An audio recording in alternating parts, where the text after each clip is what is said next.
Hola, ¿qué tal? Soy Hugo Peñuelas Vado y el día de hoy voy a hablar sobre el lenguaje y la comunicación. Primero tenemos que saber qué es el lenguaje. El lenguaje es una característica omnipresente de la existencia humana. Se le denomina lenguaje a la obvia manifestación de toda una concepción del mundo y de actuar en él. La tendencia a considerar la comunicación como un proceso que solo involucra la aptitud respecto al código ha surgido en parte por el apoyo que muchos teóricos contemporáneos han encontrado en la concepción de aptitud lingüística. Uno de ellos es Noam Chomsky. El mérito del análisis de Chomsky reside, por tanto, en la demostración de que un lenguaje es más que una colección de símbolos. Constituye un sistema organizado y generativo que se adquiere y se controla como un conjunto de reglas para la formulación de expresiones orales interpretables. Cuando el lenguaje se usa para describir o representar ideas, objetos o sucesos, el orden en que se usan las palabras es tan importante como los vocablos que se emplean. Para que se logre transmitir un mensaje es necesario algún sistema de reglas que se gobierne la estructura de las frases. Chomsky destacó también otro hecho importante relacionado con las oraciones. Cada una en realidad posee dos niveles de estructuras. Además del orden superficial, el orden real y obvio de sus palabras o elementos. También está dotado de una estructura profunda. Chomsky argumentó que cada oración tiene ambos niveles de estructura. Su teoría constituye un intento por descubrir las estructuras profundas de las oraciones y las reglas que conectan ambos niveles de estructura. Esa teoría describe la gramática o sintaxis de un lenguaje. El lenguaje, la cultura y la aptitud comunicativa son importantes en este tema, ya que la estructura de las oraciones no puede explicarse sino considerando el significado y el uso de una expresión.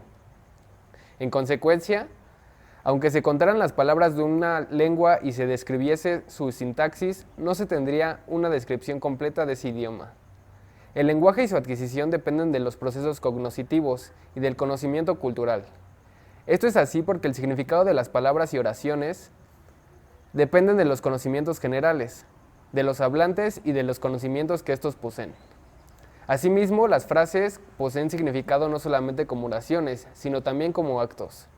Para entender verdaderamente el significado de las expresiones, se debe considerar no solo el significado de las palabras, sino también el de los actos.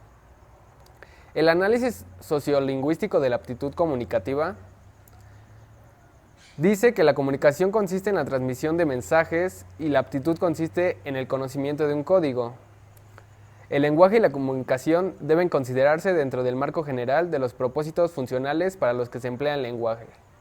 El segundo punto de vista general que se destaca es la profunda afinidad entre el uso del lenguaje como productor de actos discursivos y el contexto cultural.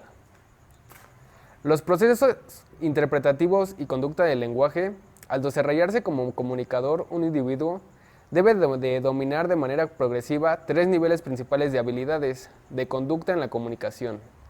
Debe aprender a construir oraciones, a integrarlas en un contexto de interacción y a organizar las expresiones en estrategias integradas dirigidas a intenciones de comunicación. Los símbolos, el pensamiento y el lenguaje. Para comprender la interpretación en las conductas del lenguaje y la comunicación, se requiere a nivel teórico considerar la relación entre el lenguaje y el pensamiento. George Herbert Mead, quien centró su análisis en el símbolo como concepto clave para la comprensión de la relación entre lenguaje y pensamiento, sostuvo que cuando una persona adquiere el lenguaje, adquiere una conciencia. Por lo tanto, para Mead, el lenguaje es un sistema de gestos y la respuesta a ellos. Lenguaje y percepción. El lenguaje no determina la percepción. Si esta fuerte relación entre el lenguaje y la percepción existiese, no seríamos capaces de percibir nada que no formase parte de nuestras categorías lingüísticas. Las personas conciben la realidad en términos de las categorías que les proporciona su lenguaje. Esto nos lleva a dos conclusiones. La primera es que el lenguaje no estructura la percepción, o por lo menos no lo hace en forma determinista, y la segunda es que el lenguaje tiene efectos sobre la memoria, porque las distinciones no son codificables, resultan más fáciles de recordar. El análisis y alcance de la teoría actual sobre el lenguaje y la comunicación revelan que la comunicación involucra un complejo sistema de logros de carácter conductual, sociocultural, lingüístico y cognoscitivo. La comunicación debe entenderse como un proceso que implica más que el dominio del código lingüístico, y las normas socioculturales para su uso en una situación determinada de interacción. Involucra, además, tanto habilidades como estrategias de conducta para el logro de fines de carácter interpersonal, de manera individual. Gracias.